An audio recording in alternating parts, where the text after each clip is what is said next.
విశాఖపట్నంలో ఈరోజు కానిస్టేబుల్ ఒక అతను ఆత్మహత్య చేసుకుని చనిపోయాడు.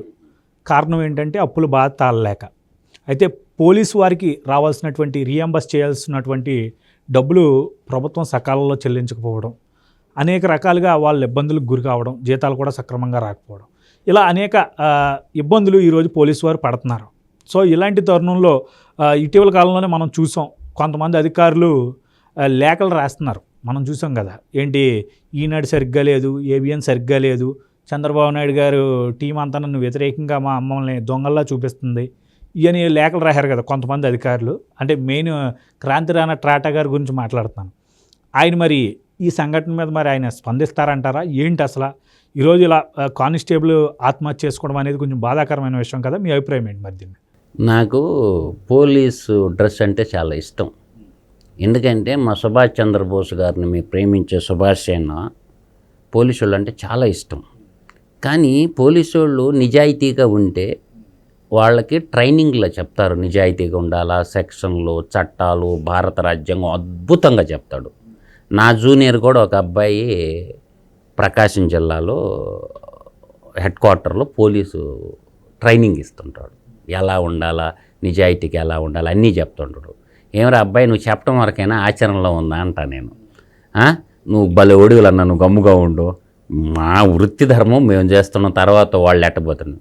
వాళ్ళు నిజాయితీగా ఉంటే వాళ్ళు ఉద్యోగం చేయలేరు సుబ్బు గారు, వాస్తవం. నేనైతే ఇది మాత్రం చెప్పగలను. ఎలా అంటే స్థానికంగా ఉన్నటువంటి ఎమ్మెల్యే మాట కానీ వినలేదనుకో రిజర్వ్లోకి పంపిస్తారు. రిజర్వ్లో ఎస్పీకి చెప్తాడు. ఆ ఎస్పీ అనేవాడు ఏం చేస్తాడు, వాడి మీద విచారణ చేయకుండా ఎమ్మెల్యే మాటిని ఎమ్మెల్యేకి గులాంగిరి చేస్తాడు. ఎస్పీ డిఎస్పీ ఇద్దరు కూడా ఎమ్మెల్యేకి గులాంగిరి చేస్తారు. ఉన్నతాధికారులే మెయిన్. ఆ సహా ఉద్యోగులను కాపాడకపోతే ఇంక పోలీస్ డ్యూటీకి అవసరమే ఉంది ఇంకా. ఎందుకంటే పై అధికారులు, ఎందుకంటే నేను చెప్తున్నా కదా, వాళ్ళకి పైనుంచి సీఎం ఆఫీస్ నుంచి ఒత్తిడి వచ్చేస్తుంది. వాళ్ళు ఏందని చెప్తారంటే, నాకు స్వయాన ఒక డిఎస్పీ గారు చెప్పారు, పెద్ద ఆయన, మధు మీరు సిఐల్ని ఎస్ఐల్ని తిడతారు కానీ వాళ్ళు తప్పే లేదు, పైనుంచి అట్ట ఆదేశాలు వస్తాయి, వాళ్ళకి తప్పక చేయాల్సి వచ్చి వాళ్ళ పెళ్ళాం బిడ్డల కోసం వాళ్ళు చేయాల్సి వచ్చి చేస్తారు తప్ప వాళ్ళ తప్పే లేదు, మేము ఇచ్చే ఆదేశాలని ఆయన కుండబద్దలు కొట్టేశాడు. ఆయన ఏం అడిగినంటే, సార్ నీతిగా బతకలేరా అని అడిగా నేను. ఒక రోజంతా నడిచాడు నాతోటి ఆయన, డిఎస్పీ గారు. ఒక రోజు నా కాడికి చెంగు నడుస్తుండవే, మా పోలీసు వాళ్ళు కూడా నడవలేకపోతారు నాతోటి, ఏం తింటాడో దానుడు. మేము సుభాష్ సేన కదా, మా ట్రైనింగ్ అలా ఉంటుందిలే సార్, మీ కాడికి బలమైన ట్రైనింగ్ ఇస్తారు, మాకు ఫిజికల్ ఫిట్నెస్ బాగుంటుంది సార్ అన్న. ఆయన వన్ డే నడిచి ఆయన తోటి నేను. అందువల్ల ఏంటంటే నాకు అంతా చెప్పేశాడు ఆయన. మధు నాకు ఏదన్నా ప్రాజెక్ట్ రిపోర్ట్ ఇయ్యి, నాకు గ్రీను దాని మీద రైతుల మీద నేను అంటే, సార్ నువ్వు నిజాయితీగానే ఉండవా సార్ అని అన్నా. నేను అడిగి ఆయన్ని, లేదు నాకు అసలు ఈ ఉద్యోగం చేయాలని లేదు, నేను ఏదో ఒక ఇండస్ట్రీ పెట్టి నేను 10 మందికి ఉపాధి కల్పించాలనుకుంటున్నాను, ఏదన్నా మంచి ప్రాజెక్ట్ రిపోర్ట్ ఇవ్వంటే, మీరు ఎప్పుడన్నా రాండి సార్ అని నా నెంబర్ ఇచ్చా, పర్సనల్ నెంబర్ ఆయనకి. అందువల్ల ఏంటంటే ఈ రాజకీయ నాయకులు ఆడిచ్చే ఆటలో వీళ్ళు పేక మొక్కల జోకర్ అంటారు కదా, అట్ట అయిపోయినాయి వాళ్ళ బతుకులు. కానిస్టేబుల్ తిరగబడేటటువంటి చిన్న కుటుంబాలు మీరు చూడండి, కానిస్టేబుల్ అందరిని చూసుకోండి. సహజంగా కానిస్టేబుల్ ఉద్యోగాల్లో ఎస్సీ ఎస్టీ బీసీ పిల్లలే అధికంగా ఉంటారు. ఎందుకంటే వాళ్ళు పెట్రోల్ ఖర్చులు కానీ, ఇప్పుడు ఏడన్నా ఒక ఊరికి పోవాలంటే ఒక 100-200 అవుతాయిగా. ఇప్పుడు రోజు 500 ఖర్చు పెడతాడు, జీతం డబ్బులు అంపట్టు అయిపోతాయిగా. ఎప్పుడు ఏ టైంలో డ్యూటీ ఏడబడద్దో కూడా వాళ్ళకి తెలియదు. వాళ్ళకి డిఏలు సక్రంగా అందించరు. అందువల్ల ఏంటంటే వాళ్ళు శవం కాడ వాళ్ళే ఉంటారు, ఈ సన్నాసులు రాజకీయ నాయకులకి వాళ్ళే కాపలే. ప్రతి ఒక్కరం కూడా మనం పోలీసుల మీద పడుతుంటాం. పోలీసు వాళ్ళ మీద పడితే వాళ్ళ జీవితాల కింద తొంగి చూడడం. ఇప్పుడు నేను అంటుండా, ఇప్పుడు పోలీస్ ఆఫీసర్లకి ఏ రాష్ట్ర ప్రభుత్వమైనా సపరేట్గా పోలీసు వాళ్ళకి ఎక్కడన్నా ఒక ఇంజనీరింగ్ కాలేజ్ కానీ, ఒక సిబిఎస్ఈ స్కూల్ కానీ ఏ రాష్ట్ర ప్రభుత్వం అన్న పెట్టుందా వాళ్ళ పిల్లల్ని చదివించడానికి? ఎక్కడ చదివించాలి వాళ్ళ పిల్లల్ని? సిఆర్పిఎఫ్ దళాలు ఉన్నాయనుకో, అక్కడ ఉంటాయి. సిఆర్పిఎఫ్ వాళ్ళకి స్కూల్స్ ఉంటాయి, వాళ్ళ ఇంటర్నల్ సిబిఎస్ఈ స్కూళ్ళు ఉంటాయి. నేను అనేది సివిల్ పోలీసులు, హోమ్ గార్డు, జనరల్ పోలీసు వాళ్ళు, వీళ్ళందరూ ఉంటారు కదా, వాళ్ళ పిల్లోళ్ళు ఎక్కడ చదవాలా? ఇంటిగ్రేటెడ్ హాస్టల్ పెట్టి ఎంతమంది పోలీస్ వ్యవస్థ ఉంటుంది? ఎస్పెషలీ ఈ సమస్య 3 వర్గాలను కలిచివేస్తుంది. ఒకటి పోలీస్ వ్యవస్థలో, 2 అసంఘటిత కార్మికులు ఉంటారు, ఇది సఫాయి కార్మికులు.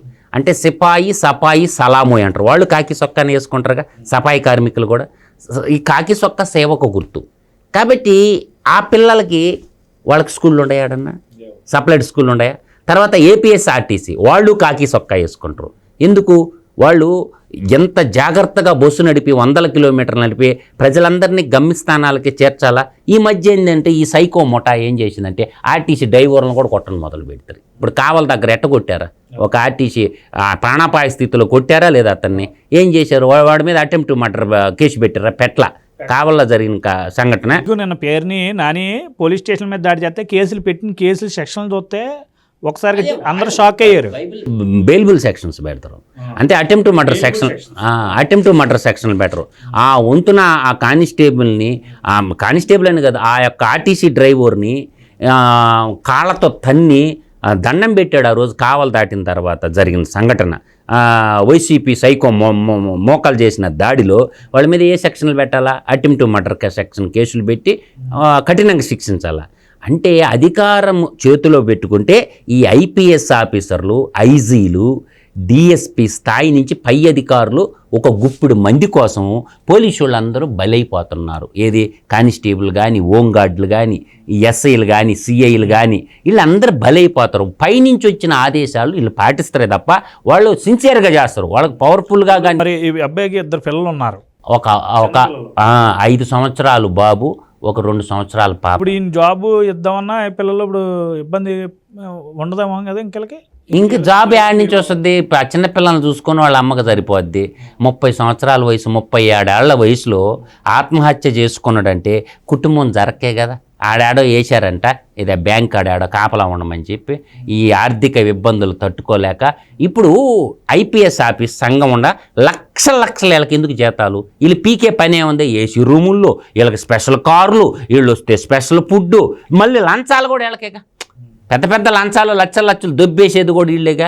వాళ్ళ కానిస్టేబుల్ తీసుకుంటే 500, 200, 1000 రూపాయలు లోపల్లో వాళ్ళు కానిస్టేబుల్ తీసుకుంటే ఏడన్నా కోడి పందాల మీద రైటు, క్లబ్బుల మీద రైటు తిరిగి ఆ ఎస్ఐసిఐ మంచోడైతే కొంత ఇస్తాడు వాళ్ళకి, లేకపోతే అది కూడా లేదనుకోండి.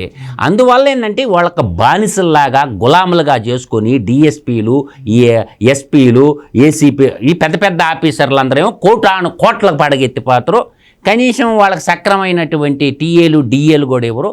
చాలా విషాదమైనటువంటి సంక్ర. కాంతిరాణా, నువ్వు ఐపీఎస్ సంఘం అధ్యక్షుడు కదా, ఒకసారి ఆ ఇంటికి పోయి నీ 1 సంవత్సరం జీతం ఇచ్చేసి ఆ అమ్మాయికి ఫిక్స్డ్ డిపాజిట్ చేస్తారు ఆ పోస్ట్ ఆఫీస్లో, ఆ పిల్లలన్నా చదివించుకుంటుంది. ఈ పని చేయరా నాయన. పత్రికల మీద వాళ్ళ మీద కాదు, మీ ఐపీఎస్ ఆఫీసర్ల సంఘం తలా 1 నెల జీతం ఇస్తే ఆ కుటుంబానికి 1 కోటి రూపాయలు అవుతాయి. వాళ్ళ పిల్లలు శుభ్రంగా చదువుకుంటారు, ఆ కుటుంబాన్ని నిలబెట్టినవుతో ఒక ఇల్లు కూడా కొనుక్కుంటారు. ఆ పని చేయరా నాయన కాంతిరాణా టాటా. మీ ఐపీఎస్ ఆఫీసర్లు అందరూ ఆయన ఆ పని చేయడు. 1 నెల జీతం డబ్బులు ఇండి పోనీ మీ కరప్షన్ చేసిన లక్షలు డబ్బు ఉంటుందా, అదన్నా ఇంట్రెస్ట్ స్వామి. కాబట్టి ఆ పోలీస్ కుటుంబాన్ని ఈ ఐపీఎస్ అధికారులు అందరూ, ఐజీ స్థాయి అధికారులు, డిఎస్పీ స్థాయి అధికారులు అందరూ తలా 1 నెల జీతం ఇస్తే ఆ అమ్మాయి ఆ బిడ్డలను సక్రంగా సాక్కుంటుంది. కాబట్టి పోలీసు వాళ్ళ మీద విపరీతమైన ఒత్తిడి ఉంది. ఏ సమస్య వచ్చినా పోలీసు వాడే కదా. పోలీసు వాళ్ళు లేకపోతే 1 నిమిషం పోలీసు వాళ్ళు పక్క 1 వారం రోజులు లేకపోతే లీవ్ పెట్టేసేయండి. పోలీసు వాళ్ళు అందరూ ఉండబాకండి రాష్ట్రంలో. డీజీపీ కానించి హోంగార్డు దాకా 1 వారం రోజులు లీవ్ పెట్టి చూడండి, అరాచకం రాజ్యం వెళ్తుంది. కాబట్టి పోలీస్ ఆఫీసర్ లేకపోతే సమాజంలో ఏం లేదు, రక్తపు ఏరులు బారతాయి. కాబట్టి అందువల్ల ఏంటంటే ఈ వాళ్ళకు కూడా ప్రభుత్వాలు కూడా పాపం వీళ్ళని కొంచెం స్పెషల్గా సాఫ్ట్వేర్కి వెళ్తున్నారు. సుబ్బు గారు 50 ఏళ్ళ నుంచి 2 లక్షల జీతాలు తీసుకుంటున్నారు. పోలీసు వాళ్ళు జీతాలు కూడా పెంచితే, జీతాలు కానీ అధికంగా ఉంటే కరప్షన్ తగ్గిపోద్ది. సుబ్బు గారు గుర్తుపెట్టుకుని, కింద స్థాయి వాళ్ళు అసలు వాళ్ళకి తగ్గియాలి ముందు. ఐపీఎస్ వాళ్ళకి, డిఎస్పీలకి వాళ్ళకి తక్కువ ఇచ్చినా పర్వాలే, వాళ్ళ లంచాలతోనే బతకతారు. కానిస్టేబుల్ మాత్రం జీతాలతోనే బతకాలి. అందువల్ల ఏంటంటే కింద స్థాయి వాళ్ళకి ఎక్కువ జీతాలు. ఇప్పుడు అమెరికాలో డాక్టర్ల కాడికి నర్సులకు జీతాలు ఎందుకు ఎక్కువ ఉంటారు? సేవ వాళ్ళు ఎక్కువ చేస్తారు కాబట్టి నర్సులకు జీతాలు ఎక్కువ, డాక్టర్లకి శాలరీలు తక్కువ ఉంటాయి అమెరికాలో. మనకు కూడా ఆ పాలసీ రావాలా. సఫాయి కార్మికులకి జీతాలు ఎక్కువ ఉండాలా, మున్సిపాలిటీ కమిషనర్కి జీతం తక్కువ ఉండాలా? అంటే వాస్తవం సుబ్బు, కష్టపడేది వాళ్లే కదా. సిపాయి సఫాయి సలామోయ్ అనేది ఎందుకు? సిపాయి దేశ రక్షణ కోసం దేశాన్ని కాపాడుతూ ఉంటాడు. అమ్మ తల్లిదండ్రులందరినూ దేశి బార్డర్లో మంచు కొండల్లో ఎప్పుడు చచ్చిపోతాడో కూడా తెలియదు. ఆడ సేవ చేస్తుంటాడు కదా, భరతమాతని కాపాడుతూ ఉంటాడు కదా. అట్లా సఫాయి కార్మికుడు రోడ్లన్నీ ఉడుస్తూ ఉంటాడు. మనం అందరం బండ్లు వేసుకొని, బైకులు వేసుకొని, కార్లు వేసుకొని పోతూ ఉంటే, మనం ఎన్ని మీటింగ్లు పెట్టినా పెద్ద పెద్ద ఐఏఎస్ కలెక్టర్లు డిఎస్పీలు పోతే సఫాయి కార్మికుడే కదా మొత్తం క్లీన్ చేసేది. కాబట్టి వాడు సలాం కొట్టాలనా లేదా? ఇప్పుడు మధ్యప్రదేశ్ ముఖ్యమంత్రి సఫాయి కార్మికుడు కాళ్ళు కడిగిండా లేదా? అందువల్ల నేను అంటుండేది ఏంటంటే, ఆర్టీసీ కార్మికుడు కానీ, సఫాయి కార్మికులు కానీ, పోలీసు కానిస్టేబుల్, హోంగార్డులని రేపు రాబోయే ప్రభుత్వం భద్రంగా చూసుకోవాలా. వాళ్ళకి సపరేట్ స్కూళ్ళు, ఇంజనీరింగ్ కాలేజీలు, సపరేట్ మెడికల్ కాలేజీలు, సపరేట్ స్కూళ్ళు పెట్టి వాళ్ళ బిడ్డల్ని ఫ్రీగా ఉచితంగా KG to PG దాకా చదివించేటటువంటి ఏర్పాటు చేయవలసిందిగా కోరుకుంటున్నా.